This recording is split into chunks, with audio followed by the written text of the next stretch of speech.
السلام علیکم ورحمۃ اللہ وبرکاتہ۔ ناظرین گرامی، کل 10 محرم یوم عاشوراء تھا، جسے نبی اکرم صلی اللہ علیہ وسلم نے بھی برکتوں والا اور عظمتوں والا دن بتایا تھا، لیکن ہمارے مسلمانوں نے نامعلوم ان دنوں کو واہیات اور خرافات کی چیزوں کا دن بنا رکھا ہے۔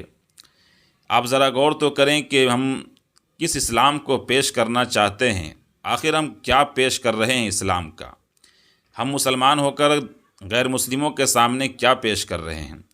میرے بھائیوں بزرگوں، میں یاد رکھو ایک بات کہ ہم جس ملک میں رہتے ہیں وہاں نان مسلم بھائی بھی رہتے ہیں جو قرآن نہیں پڑھتے، حدیث نہیں پڑھتے، بلکہ وہ ہمیں اور آپ کو پڑھتے ہیں، ہمارے اٹھنے بیٹھنے کو دیکھتے ہیں، ہمارے کردار کو دیکھتے ہیں۔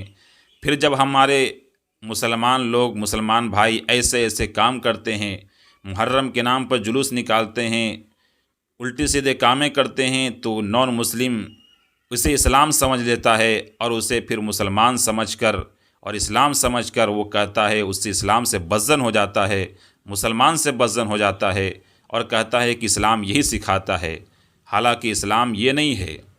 جس اسلام کو ہم فالو کرتے ہیں، جس قرآن اور حدیث کو ہم پڑھتے ہیں، وہ قرآن اور حدیث تو اسے حرام کہتا ہے۔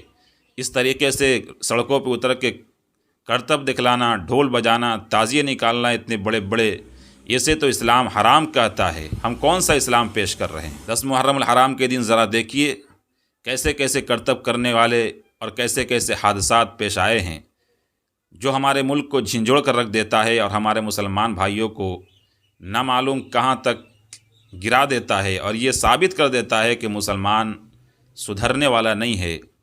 دیکھیے جھارکھنڈ کے اندر ایک حادثہ رونما ہوتا ہے، جہاں تعزیہ تار سے ٹکراتا ہے اور 4 لوگوں کی موت ہو جاتی ہے۔ آپ سمجھ سکتے ہیں کتنا بڑا حادثہ ہے۔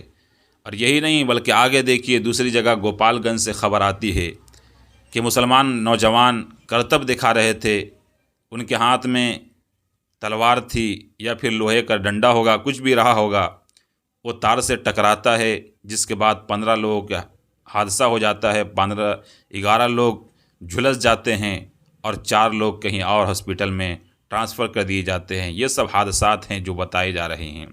اور یہی نہیں، اس سے بھی زیادہ درگتی مسلمانوں کی اس وقت اڑ جاتی ہے جب کہ یہ بتایا جاتا ہے، ایک خبر میں آتا ہے کہ وارانسی کے اندر شیعہ اور سنی میں ہی تعزیہ نکالنے میں جھگڑا ہو جاتا ہے۔ جی ہاں، یہ میں نہیں کہہ رہا بلکہ خبر کہہ رہی ہے کہ وارانسی میں شیعہ اور سنی دونوں کے تعزیے نکلتے ہیں اور سامنے مٹبھیڑ ہو جاتا ہے اور دونوں میں جھگڑا ہوتا ہے، دونوں میں پتھراؤ ہوتا ہے۔ یہ کسی غیر مسلم کی بات نہیں کر رہا بلکہ شیعہ اور سنی میں ہی جھگڑا ہو جاتا ہے۔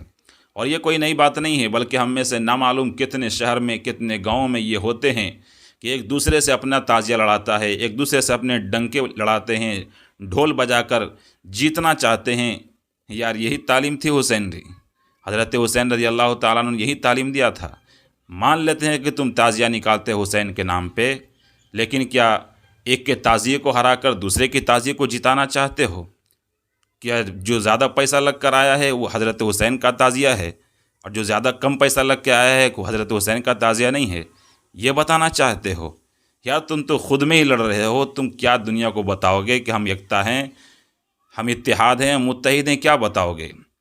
تو یہ وہ حادثات ہیں جو 10 محرم الحرام کے دن، جس کی عظمت کفار مکہ بھی کیا کرتے تھے، نان مسلم بھی کرتے تھے، جو ظالم و جابر کافر مانے جاتے تھے مکہ کے اندر، وہ لوگ بھی 10 محرم الحرام کی تعظیم کرتے تھے، اس میں جھگڑا فساد ان سب چیزوں کو بند کر دیتے تھے، اسے اشہر حرم کہتے تھے، محرم کے مہینے میں لڑائی جھگڑا فساد نہیں کرتے تھے۔